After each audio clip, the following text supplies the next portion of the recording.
नमस्ते। पिछले भाग में मैंने आप लोगों को निंदारस निबंध के मलयालम जो सारांश और हिंदी सारांश बता रहे थे और हिंदी सारांश में कुछ बाकी रह गई है वो मैं आज आप लोगों के सामने प्रस्तुत करूंगी।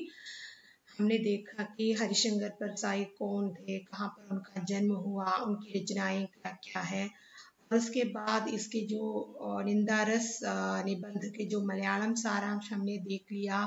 उसके बाद मैं आप लोगों को इसके हिंदी सारांश बता रही थी मैंने और उसके इतने भाग आ गए।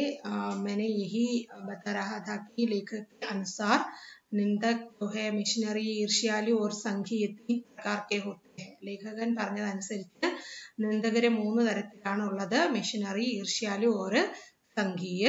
मिशनरी निंदक बिना किसी कारण के ही किसी की भी निंदा कर सकते हैं। मिशनरी निंदक ഒരു കാരണവും കൂടാതെ തന്നെ എല്ലാവരെയും നിന്ദിക്കും। ഈർഷ്യാലു निंदक किसी की उन्नति पसंद न करने के कारण उसकी निंदा करते हैं। ഈർഷ്യാലു നിന്ദകര് മറ്റുള്ളവരുടെ ഉന്നമനം ആഗ്രഹിക്കാതെ, മറ്റുള്ളവരുടെ ഉന്നതിയിൽ സന്തോഷിക്കാതെ കുശുമ്പ് കാരണം അവരെ നിന്ദിക്കുന്നവരായിരിക്കും। പിന്നെ സംഘീയ നിന്ദകർ എന്ന് പറഞ്ഞാൽ അവരൊരു ഗ്രൂപ്പായിട്ട് നിന്നുകൊണ്ട് ആളുകളെ നിന്ദിക്കുന്നവരാണ്. അവര് ഒരു ദാക്ഷിണ്യവും ഇല്ലാതെ എല്ലാവരെയും നിന്ദിക്കുകയും അത് പ്രചരിപ്പിക്കുകയും ചെയ്യുന്നവരാണ് സംഘീയ നിന്ദകർ എന്ന് പറയുന്നത്। ईर्ष्यालु निंदक किसी की उन्नति पसंद न करने के कारण उसकी निंदा करते हैं और संघ बनाकर निंदा करने वाले एक दूसरे के द्वारा किसी की भी निंदा का सर्वत्र प्रचार करते हैं। और लेखक आगे यह बताना चाहता है कि कुछ लोग നിന്ദാരൂപി പൂഞ്ചി से अपना लंबा चौड़ा व्यापार फैला लेते हैं। ഒരു വ്യാപാരം പോലെ ഇതിനെ പ്രചരിപ്പിക്കുന്നവരുണ്ട്। 2 നിന്ന് 4ലേക്ക്, 4 നിന്ന് 8ലേക്ക്, അങ്ങനെ ഇതൊരു വ്യാപാരം പോലെ ഇത് പ്രചരിപ്പിക്കുന്ന ആളുകളുമുണ്ട്। इस प्रकार के लोग दूसरों की कमियों को नमक मिर्च लगाकर रोचक रूप में दूसरों के सामने वर्णन करके स्वयं को प्रतिष्ठित करना चाहते हैं। അങ്ങനെയുള്ളവർ എന്താണ് ചെയ്യുന്നത്? മറ്റുള്ളവരുടെ കുറവുകളിൽ കുറച്ചുകൂടി നമ്മൾ പറയില്ലേ, എരിവും പുളിയും ഒക്കെ ചേർത്ത് അതിനെ വളരെ രോചകമായ മറ്റുള്ളവരെ ഇംപ്രസ് ചെയ്യിക്കുന്ന രീതിയിൽ അവരുടെ മുമ്പിൽ അത് വർണ്ണിച്ച് ഞാൻ വലിയ ആളാണെന്ന് സ്ഥാപിക്കാൻ ശ്രമിക്കും। इस प्रकार के लोग चापलूस किस्म के होते हैं। അവരെ നമുക്ക് ഒരിക്കലും വിശ്വസിക്കാൻ സാധിക്കില്ല। वे दूसरे की कमजोरी का लाभ उठाने के लिए उसके सामने उसके दुश्मन की निंदा करके अपना लाभ उठा लेते हैं। അങ്ങനെയുള്ളവർ എന്താണ് ചെയ്യുന്നത്? दूसरों की कमजोरी का लाभ उठाने के लिए മറ്റുള്ളവരുടെ കംസോരി, അവരുടെ ദുർബലത എന്താണെന്ന് മനസ്സിലാക്കി അവരുടെ മുന്നിൽ അവരുടെ ദുഷ്മൻ, ശത്രുക്കളുടെയോ എതിരാളികളെയോ കുറിച്ച് എതിരാളികളെ കുറിച്ച് നിന്ദിച്ചിട്ട് സ്വന്തം ആവശ്യം നേടിയെടുക്കുന്നവരായിരിക്കും।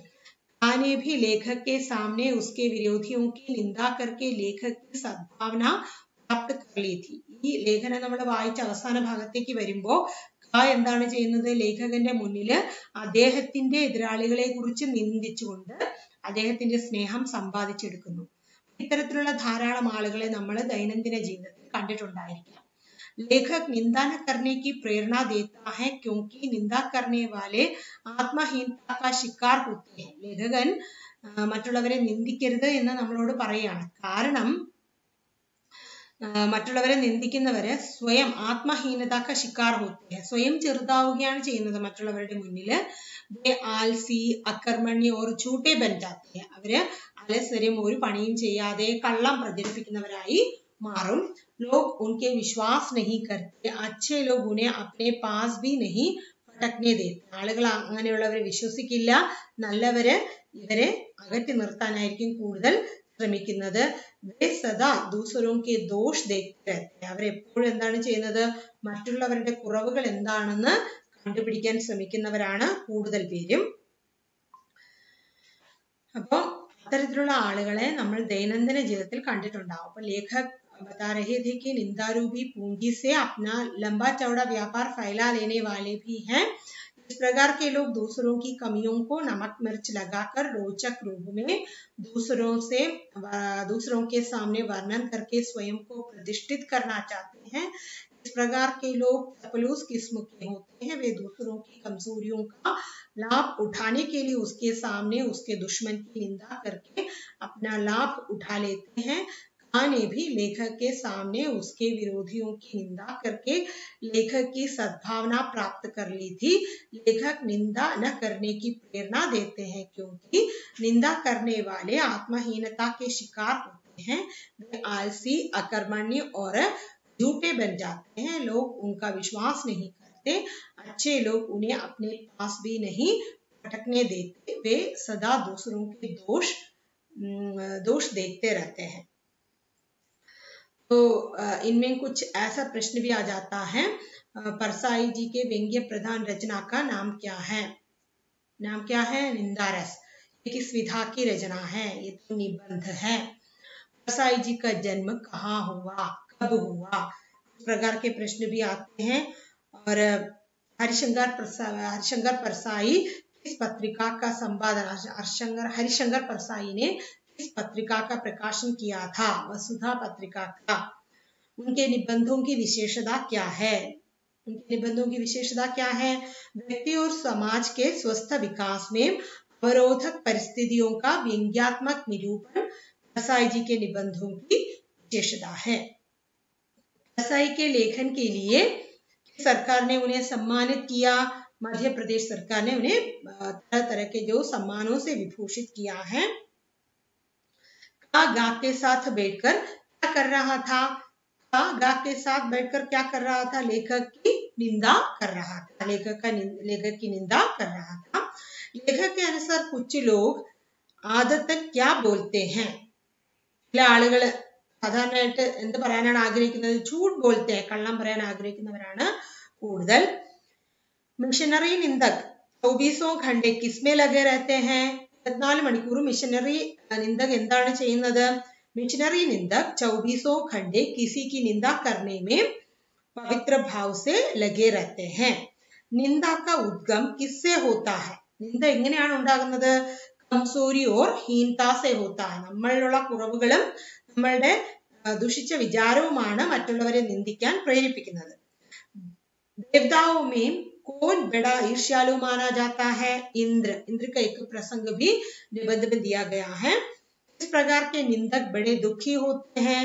ईर्ष्या द्वेष से प्रेरित निंदक എന്ന് പറഞ്ഞാൽ മറ്റുള്ളവരുടെ ഉന്നമനത്തിൽ വേദനിക്കുന്നവര്, അതിൽ അസൂയാലുക്കളായ നിന്ദകരാണ് കൂടുതലും ദുഃഖിതരാവുന്നത്. മനുഷ്യ കിസ്സെ ദബ്താ ഹെ? അപ്നി ഹീനത ഭാവ് സെ മനുഷ്യ ദബ്താ ഹെ. इसने निंदा शब्द रसाल कहा है? ആരാണ് निंदा शब्द रसाल എന്ന് പറഞ്ഞത്? सूरदास ने कहा है. निबंध की शुरुआत में लेखक ने धृतराष्ट्र का उल्लेख किया है. आपने देखा होगा ധൃതരാഷ്ട്രനെ കുറിച്ച് ഇതിന്റെ ഈ നിബന്ധിന്റെ പ്രാരംഭത്തിൽ പറയുന്നുണ്ട്. എന്തുകൊണ്ടാണ് അങ്ങനെ പറഞ്ഞത്?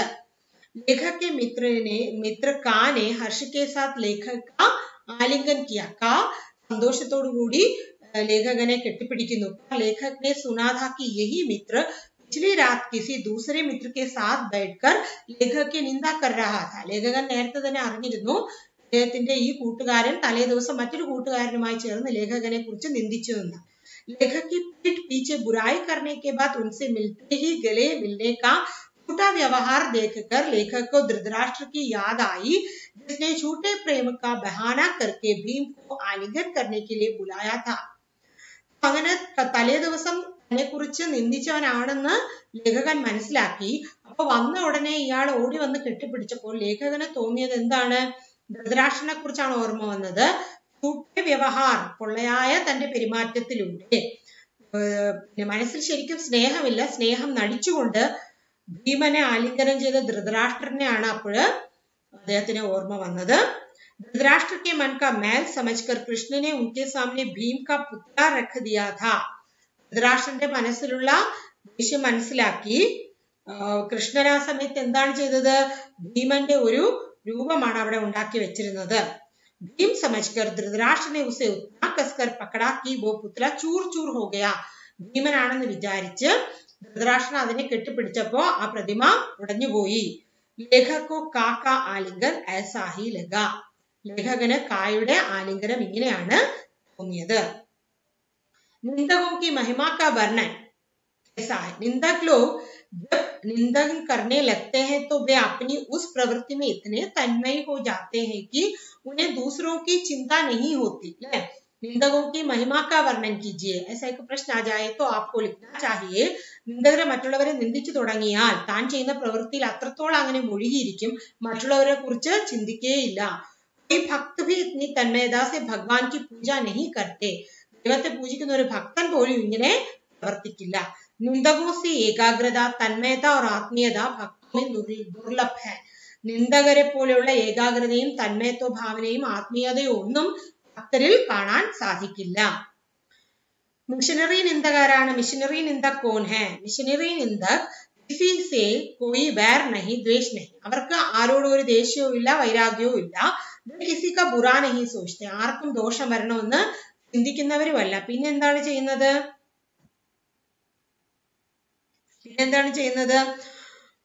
वे 24 घंटे वे निंदा कर्म में बहुत पवित्र भाव से लगे रहते हैं. 24 മണിക്കൂറും മറ്റുള്ളവരെ നിന്ദിച്ചു കൊണ്ടേയിരിക്കും. उनकी नितांत निर्लिप्तता, निष्पक्षता आदि से मालूम होता है कि अवसर मिलने पर वे अपने आप को बेइज्जत करने में भी नहीं चूकते. അവസരം കിട്ടിയാൽ അവർ ഞാനൊന്നും അറിഞ്ഞില്ലേ എന്നുള്ള രീതിയിൽ പെരുമാറാനും മടിക്കില്ല.